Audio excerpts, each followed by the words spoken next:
Ladies and gentlemen, without further ado, I would like to call in our Board of Director, Chairman, Attorney Melchor M. Cubillo. Sa atong mga higala dyan sa media, na acknowledge naman o sa mga station, kauban ko sa buhat. Nga sa akong wala, akong usman lang, kung paila, atong in fact, President sa Board of Directors of Moresco, Director Jovinita. Kung isa akong tuho, ang atong OIC General Manager, si Cynthia Quimno, o to my father right, atong Finance Manager, Joy Gingoog, and to the farthest right side, si Engineer Gingoog City, ang area manager sa Gingoog City. Umanusap ka na atong ICT manager, si Gingoog, o atong information officer, community development officer, John Cruz. Wala sa si Lloyd, no? Adi sa dayo. May hapon ka itong tanan. Ako lang pag-awak sa mga situational ba, and that will be the basis probably of the open forum later on. We purposely conducted this press conference because of the recent development that happened in Moresco too. And as you may recall, about a year ago, sometime in March 2021, there was a forceful, malicious attempt to take over the operations and management of Moresco by the deactivated board of Moresco. And it's too good. The order of BIA was properly implemented. The created task force Siglakan Misamis Dos Power, of which I sit as chair, was properly installed. And the reason for the deactivation of, among the reasons for the deactivation of the board of Moresco is because of the drastic retrogression of the category of Moresco 2. From AAA, it went down, it plummeted to category C. And this is owing to the huge unpaid loan with the DDP and the unpaid power supply in the amount of more than 300 billion with FDC. And of course, the small suppliers, material suppliers of Moresco 2. So, all this account for the retrogression of the category of Moresco 2.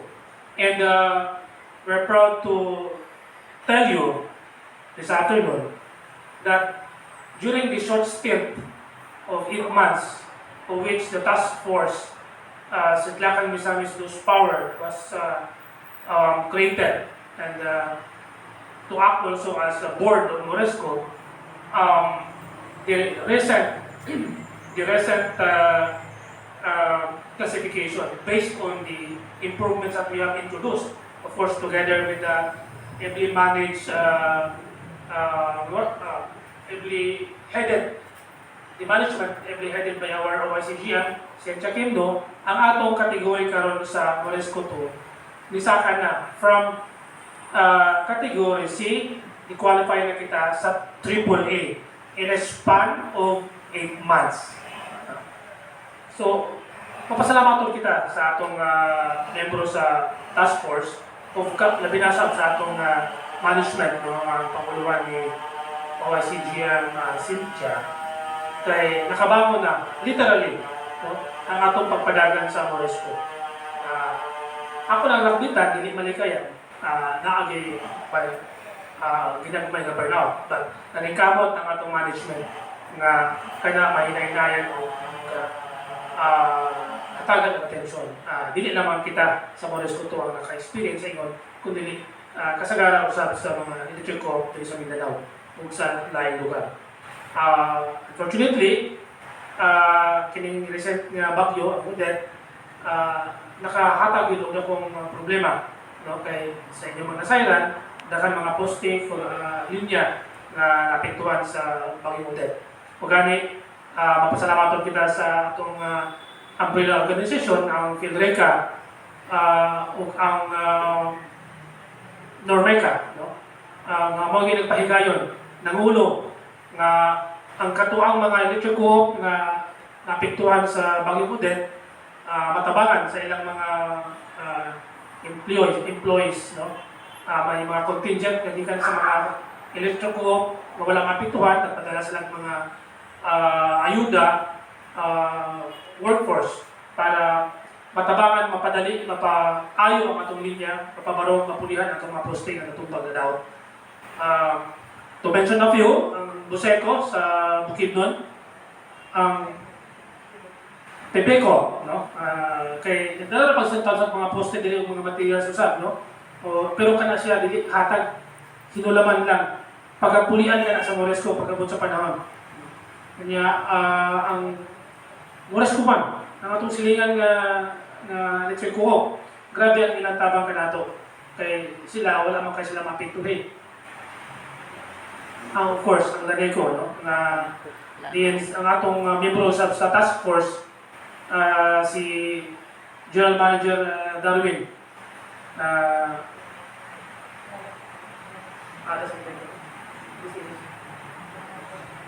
Lagay ko. So, ang atong mga liburing ko, nagpadala sila ng mga contingent.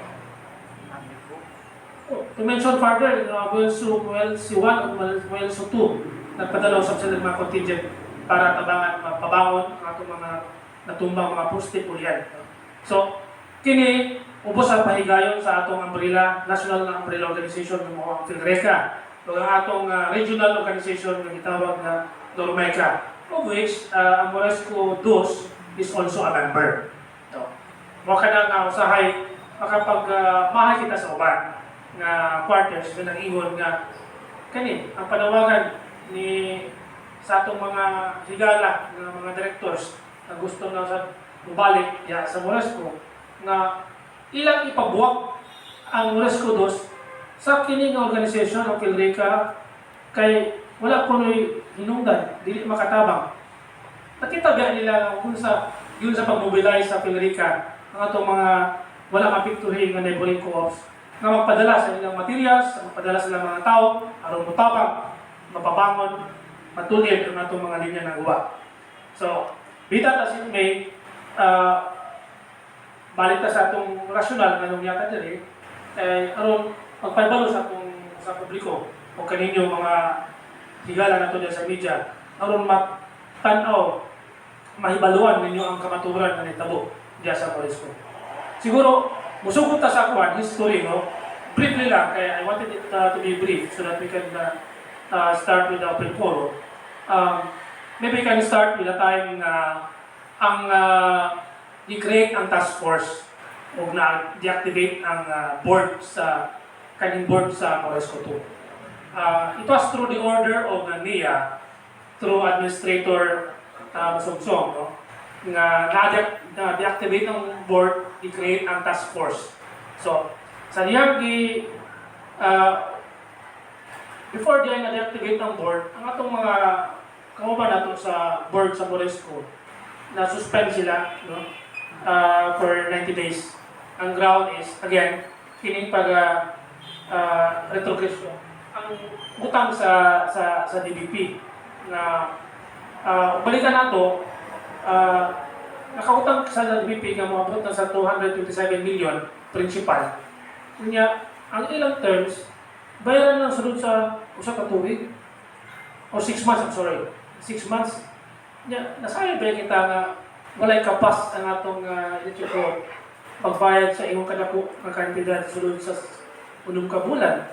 So mao kato nga na default, wala kita makabayad. So murag ang giingon sa NIA audit nga medyo doon na ilapses ang atong board nga nung isulod sa mga kontrata nga dili man gid Moresco makabayad.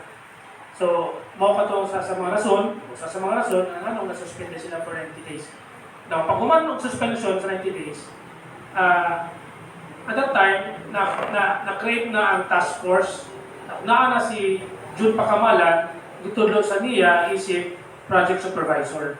O ang unang office order na iyang ipagawas, ang office order number 1, na nag-ingon na wala sa meeting ang atong board. Ang hinungdan is, mo na matuta ang transition. Kaya i-deactivate man sila, kanya i-create, i-plastar ang task force. Pero sila nagpumilit. And notwithstanding the issuance of that office order, on March 8, 2021, we conducted a board meeting.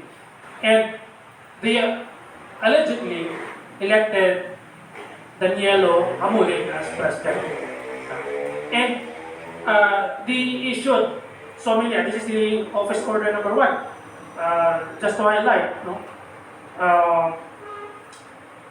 And just to read to you, please be advised that effectively immediately, due to ongoing administrative case and investigation involving some members of the board, the regular and special board meetings are hereby suspended and deferred until further notice. Dili kini pagbuot-buot kay si Project Supervisor Jun Pacamalan, i-appoint man sa atong niya administrator. So, mao pa ning hinungdan nga nung dili unta pa magpatawag meeting. But just to demonstrate a defiance of this order, the board headed by Danilo Hamulin proceeded with the holding of the meeting on March 8, 2021. And they issued so many resolutions, among which are as follows. No? Makita ninyo ang mga resolution nga ilang there is a resolution in that letter. No? Among the resolutions that was passed, ilang relieve si Cynthia as OIC. There's something here about it.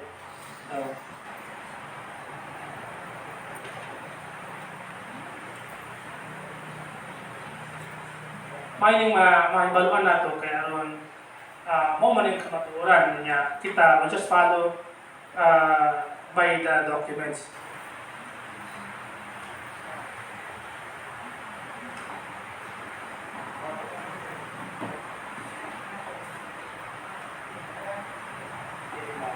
Atong order na kuan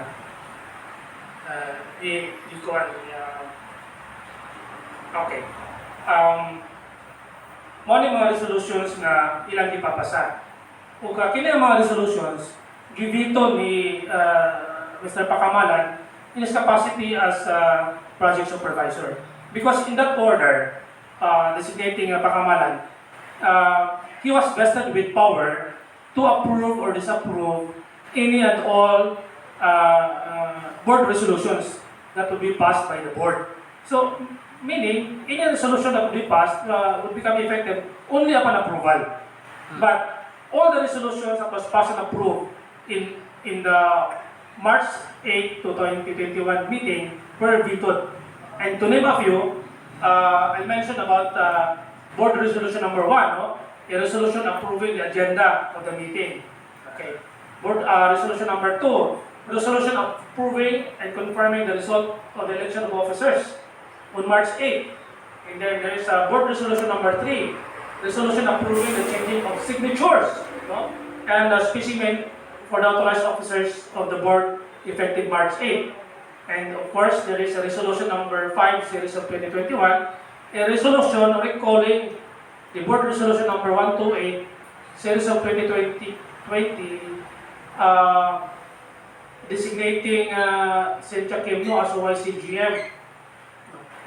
So, and the other resolution that was passed in that meeting was resolution number 6, a resolution approving Engineer Roy Hilaos as OIC-GM. All these resolutions were vetoed by Mr. Pacamalan in his veto letter dated March 19, 2021.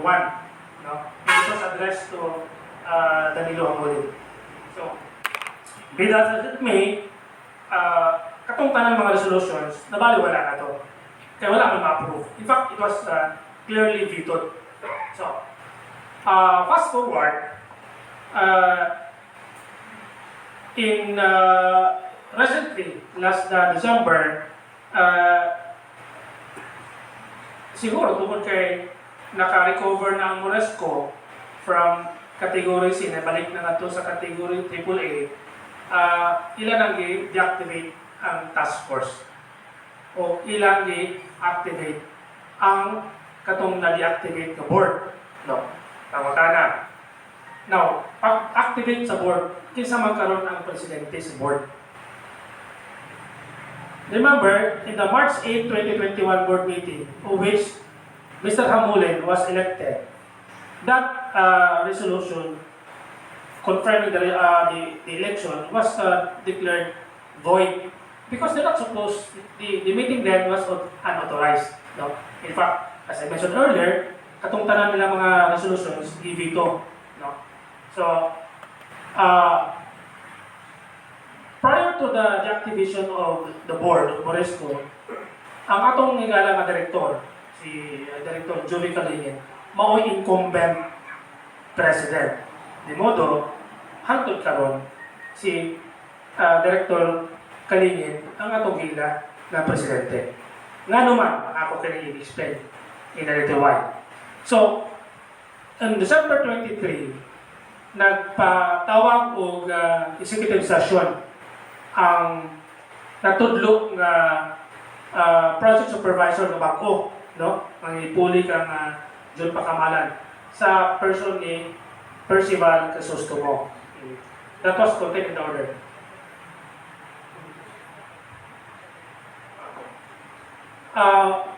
I stand corrected. On December 27, nagpatawag si Percival Crisostomo o usa ka executive session.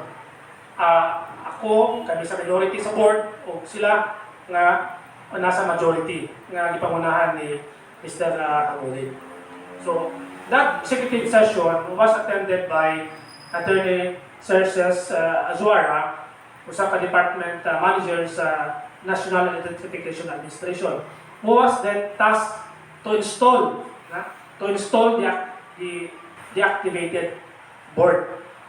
And of course, to install the project supervisor, Percival Crisostomo. So in that meeting, in December 27, it was agreed upon na hindi pa effective ang activation sa board. In the same manner that the deactivation of the task force is not yet effective. And it issued, or the project supervisor issued a status quo order. Walang lalawan muna. Why? Magubot man. No? So, what was clear?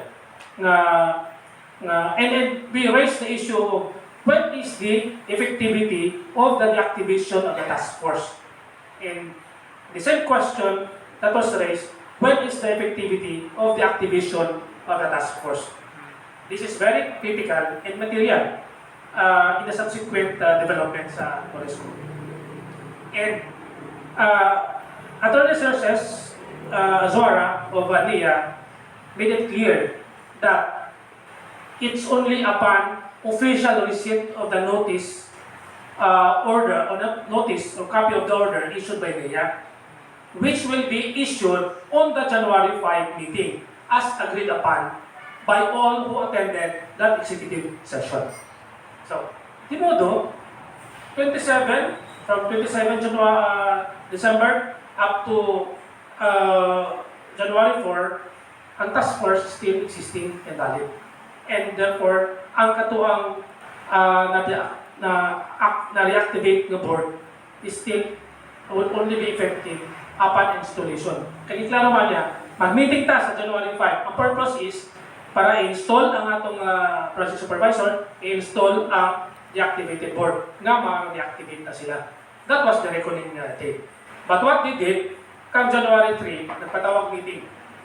And then it was apparently presided by Director Hamulin. And they issued several board resolutions. No? And we were informed during the January 5 meeting that in January 4, we have a marathon hearing, a marathon meeting. We again conducted a meeting because according to them, katong January 3 meeting, they were just on a recess. Ako may Congress niya no? Kunya, pag-abot sa January 4, ilang i-continue. Kunya, sa January 5, ilan akong i-manifest. This is a continuation of the January 3, January 4 hearing. Una tag Congress no?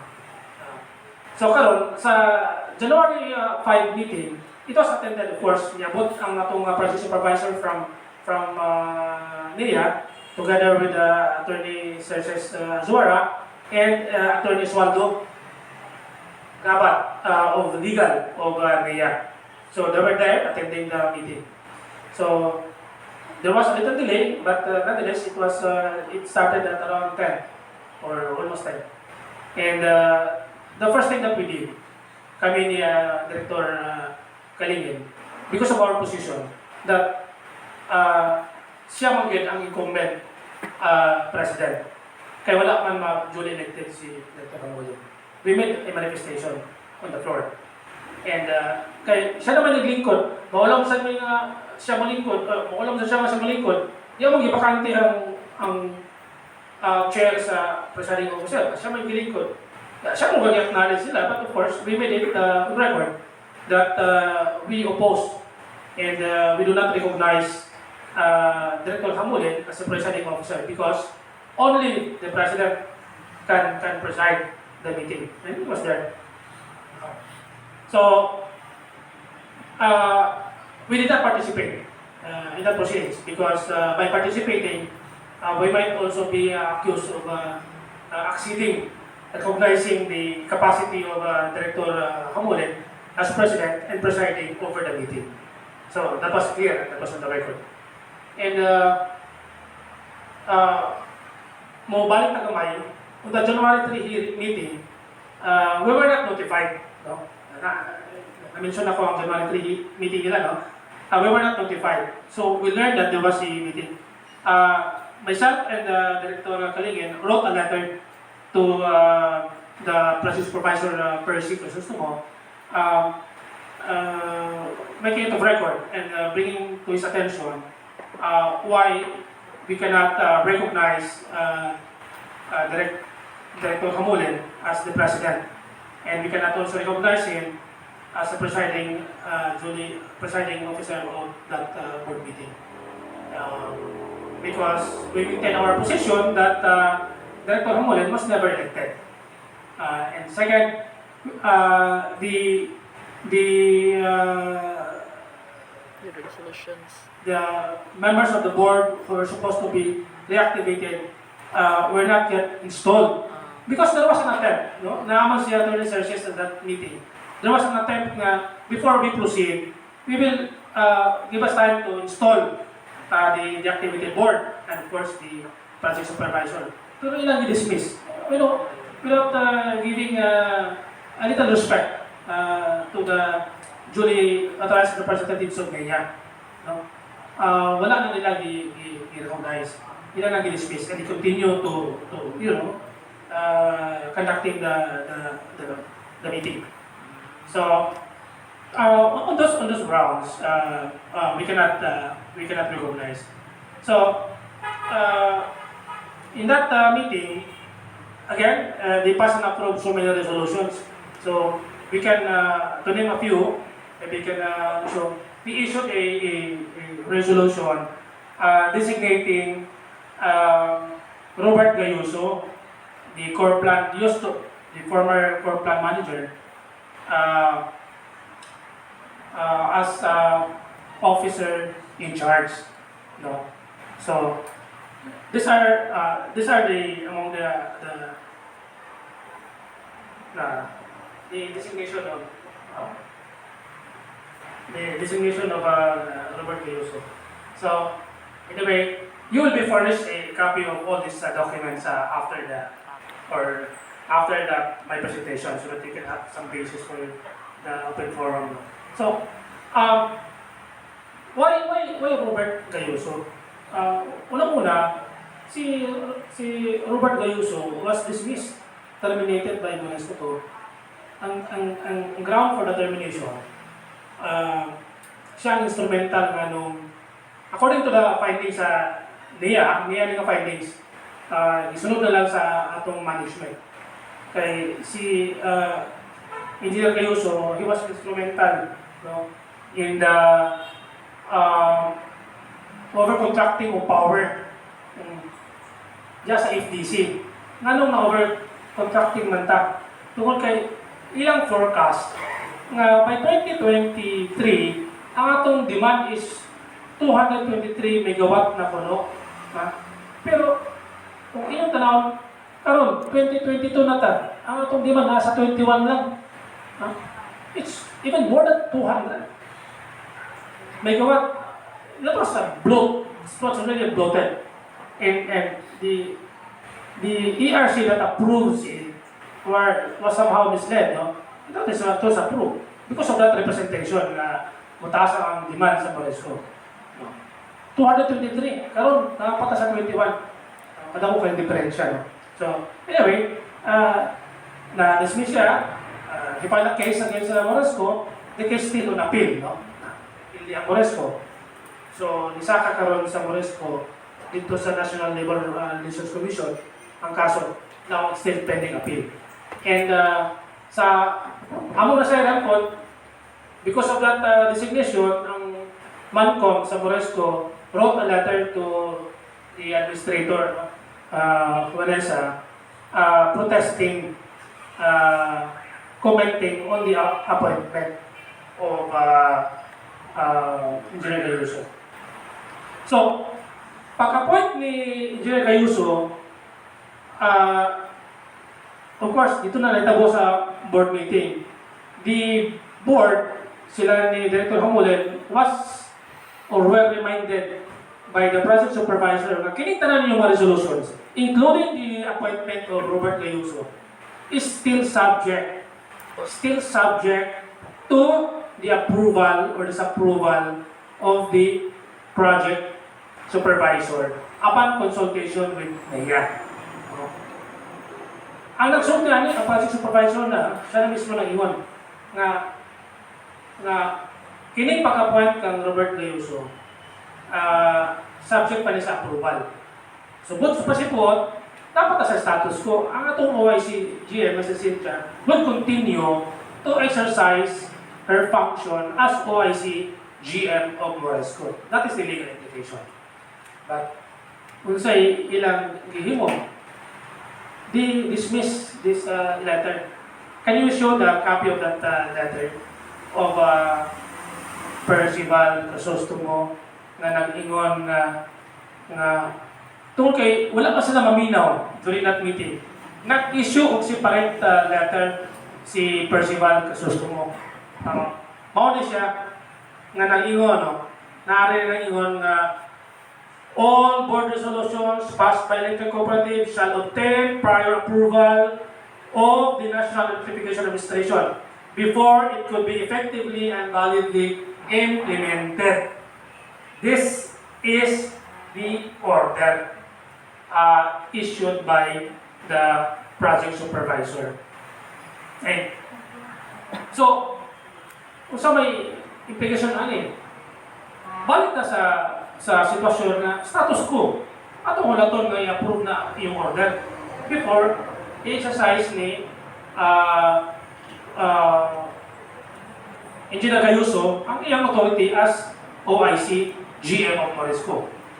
But in open defiance to this order, Engineer Gayuso issued several orders exercising his authority as OIC-GM. Unsa man yung mga order ng issue? Dali, ipangbalin ang itong mga tao. In effect, ipang-demote. Katong mga na-promote, ibalik. Remember, during the time of the task force, because of the exemplary performance of some of our employees in Moresco, they were duly acknowledged, and of course, their participation and contribution to the improvement of Moresco, they were promoted. But what they did, ilang gibalik. Amo ni mga, example lang, kini bagong assignment, no? Gipang report dito sa appointed. It's chief. Ipamuya nila, no? Gusto pa yung mga order, maybe dyan, you can move to another copy of the order. Katong new assignment. Kini yun. Si Engineer Cagais, as karon siya naman ang area manager sa Sumbong sa office. And this was by way of a promotion also because at the time before task force entered, he was designated as OIC. And he was a full-fledged manager na area manager sa Sumbong. Kung siya lang mo, ilang ipagpalit report ito sa pan. Gilang in short, ilang ipanghilabtan ang mga tao nga dili ilang kakampi, no? Kay dili man nila mahimo ang ilang gustong himuon o kini mga tawhana magpabilin sa ilang mga posisyon. Yapa. Ang among tawon nga board recorder nga si Tanya sa board, ilang i-relieve. Pa-report. Sa kung sa mga maayong rason nga nung ilang man hindi pang relieve. Again, because these people are not theirs. They cannot really dictate on them what to do. Because, una-una, dili man pwede masunod ang mga orders ni Gayuso. Kaya dili pa man siya, wala pa man ma-approve o ma-confirm ang iyang appointment. No? Klaro man ka na. O gani, sakit pa malandungon nga ang atong board, pinagi ni Director Hamulin, nag-issue series of board memorandum. Pwede ba dahil ang atong board mag-issue of memorandum sa mga empleyado na that is an encroachment of the management and operation prerogatives sa atong management. Ang board, igor kita mahigayon sa atong palisiya, no? Maghatag og direksyon sa atong kooperatiba, sa atong electric co-op, dili kita pwede manghilabot sa operation diha sa pagpadagan sa atong electric cooperative. Klaro ka na. Pero kung sa ilang gihimo, nag-issue sila wala na sila nagpadagan sa Moresco. No? So, this is an open defiance of the rule of law, of the order of NIA, the rules and regulations, the pertinent rules and regulations. So, mao ni ilang ipanghimo sa atong kooperatiba. So, nagpatawag sila meeting kay ilang ipang hiluan ang atong mga empleyado. Kung unsa-unsa na lang ang ilang mga allegations ng ilang ng hulga, di man ka, mga igsuon, sila nagpapalat og mga petisyon nga ilang gipetisyonan ang atong project supervisor nga gidesignate sa niya na dili sila kang Percival Crisostomo ngano dili man ila dili man tungod kay si Percival Crisostomo dapit sa atong OIC-GM or sa incumbent officer sa Moresco. Ang iya lang ipatubad, ang iya lang ipasunod kung unsay angay, unsay nasa rules, unsay nasa balawod. Pero tungod kay dili man tan-aw nila, dili kunog ila, ilang ipapahawa. They wrote a letter to the administrator, Vanessa, nag-ingon nga, in effect, tagkanga kini si Percival Crisostomo. So, ingana ka gahas ang atong mga kauban niya sa Moresco. So, kunya napay lang tanang nemo nga issue, kung dili ko sundon, masubject ka sa administrative complaint, as administrative charges, dili ba kinayon sa kapanghulga? Pagpasunod sa tao, dili mo hulgawan, you just issue the order. O dili kita pwede mahulga, no? Pero kanang ilang linya diyan na your failure to comply with the order, you'll be subject to administrative charges, including very, very unprofessional. Naapan ni karon kining order na kuwan. Kani this is Well, this is very interesting, no? Nagpadala sila, nagpagawa sila ng order na by 5 o'clock on Friday, kanang mga empleyado buvacate sa premises sa Moresco. Saturday and holidays, no? Na may holidays. Unless allowed by the board president. Ano man ang board ang mag-allow? Dili man na dili man na linya, dili man na area sa board. Ha? Kana na sa management. Yun sa pagpadagan, kung saan pag-manage ang atong kooperatiba. Wala na sa board. Pero sila, kung sila mo, ilang bawalan ang atong mga empleyado. Pero, naka-incident report sa atong security guard. Sila ang nanunod sa Sabado. Bibig ko ba? O, sila ang nanunod. Kunya, ang naita mo na ba? Ubang mga papilis siya? Dasal mga papilis siya, nangawala. O, ato ka ng report. Paplatal ka na sa atong police station.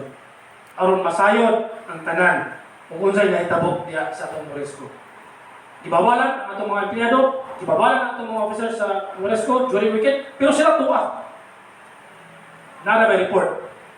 This is not hearsay, na report na isunod sila sa building, pagawas sila, dalang sila nabitbit ng kinaptol ng mga papilis. Dili kini butang-butang, dili kini hearsay. We have the records, and we have the incident report coming from the security guard. Inyo makita kung sa mga klase kini mga tawanan diya sa Moresco.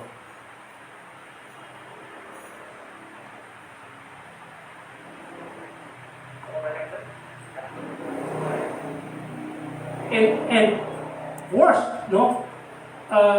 Nag-issue pa sila ng order nga i-vacate sa itong OIC-GM ang office of the general manager.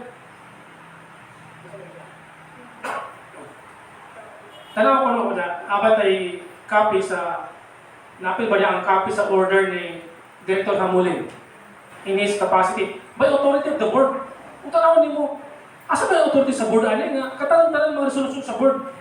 Wala pa man ma-approve sa atong project supervisor or niya. So tanong ka ito na hangin. I cannot, it's a false claim na he is authorized by the board. Kini, you are hereby addressed to Cynthia Quimno. You are hereby directed to vacate the office of the general manager immediately until 5 o'clock p.m. to the January 10. Defiance of said order will result to administrative case.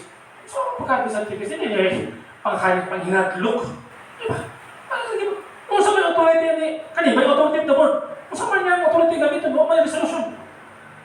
Ikaduha, hindi man pwede siya ang atong presidente sa board mag-implement sa resolution. It's the management ang mag-implement sa resolution. Dili ang presidente sa board. Kaya sila, utong na sila may issue of resolution.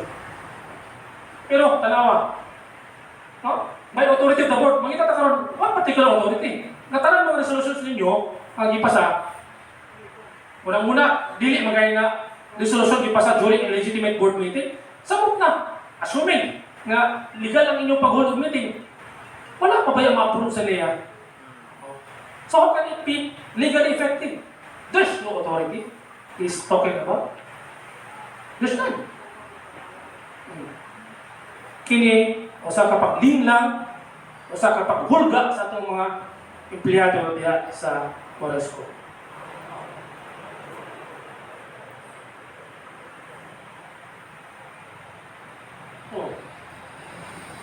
Tungod sa itong order nga yung nila na mahawa na wala na mga tao magsulod ng weekend, no?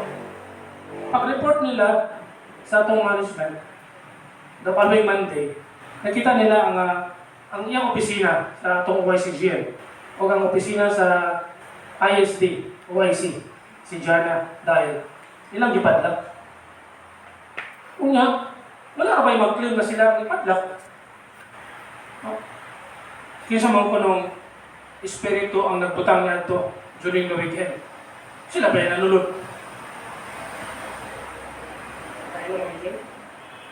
I stand corrected. Hindi na pa nung na-claim. Pero, anong ino mo ipadlak? Ano naman katong ipadlak? Of course, ilang yan. They also forcibly opened it because they were just exercising the authority nganong sa naman yung mga opisina. Ako pa man ang OIC-GM, ako pa man ang OIC-ISD manager. And then, things became normal. Nakasunod sila, and they continue to discharge their functions as officers of Moresco. And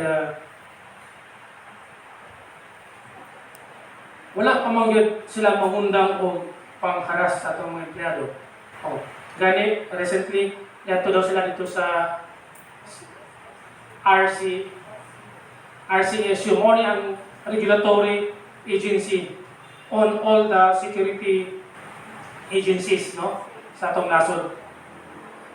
Yato sila dito, Director Hamulin, kay kuno ilang pulihan ang Sherlock, kay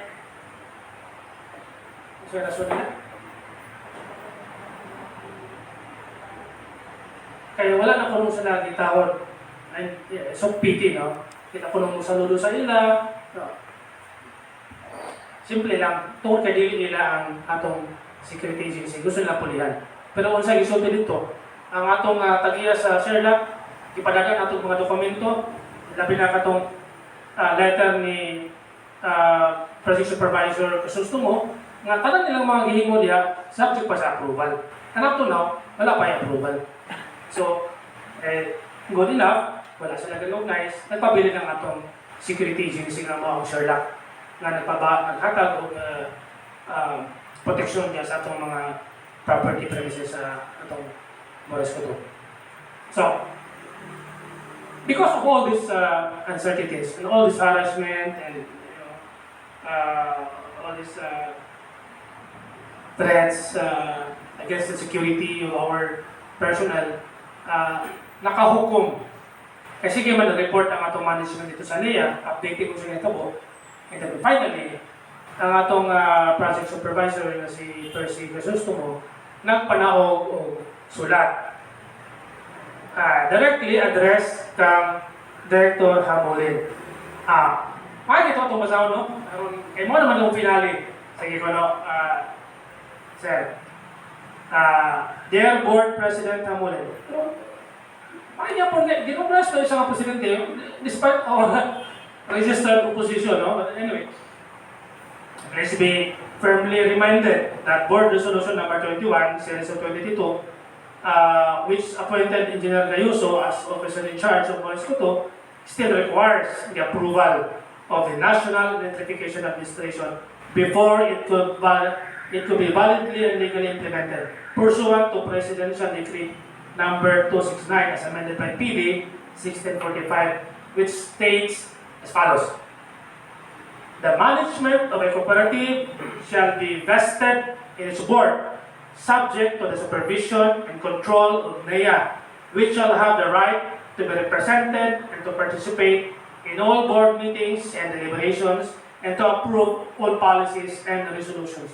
And this is the basis of the authority of our project supervisor to approve or disapprove any annual resolutions of the board. So, accordingly, until unless NEA has taken action on your board resolution number 21, there is no legal basis to implement the same. Any such implementation thereof without the requisite approval of NEA could also be construed as gross neglect of duty and or gross insubordination under Rule 7 of the NEA Administrative Rules of Procedure of 2013 as amended, carrying with a penalty of removal from office or a 31 to 90 days suspension. Until such action of the Board Resolution number 21, you are directed to observe the status quo prevailing prior to the appointment of Engineer Gayuso, and any and all actions that they may do or issue under such Board Resolution number 21 could be considered all travelers act. Let's be advised accordingly. Mga insukan. This is nothing but a clear confirmation of any annual actions nga atong maghihimo sa management. No? Wala recognize ang authority ni Gayuso, wala pag-recognize ang mga resolution nga gipapasa sa board. So, Unsa man yung status ko? Si OIC-GM ang atong OIC-GM sa Moresco to as of today. And until further advice or notice from NIA. Mga igsoon, yara ko, siguro we can proceed na, wala pa forum, kaya marami nataas gamay. Sila. So,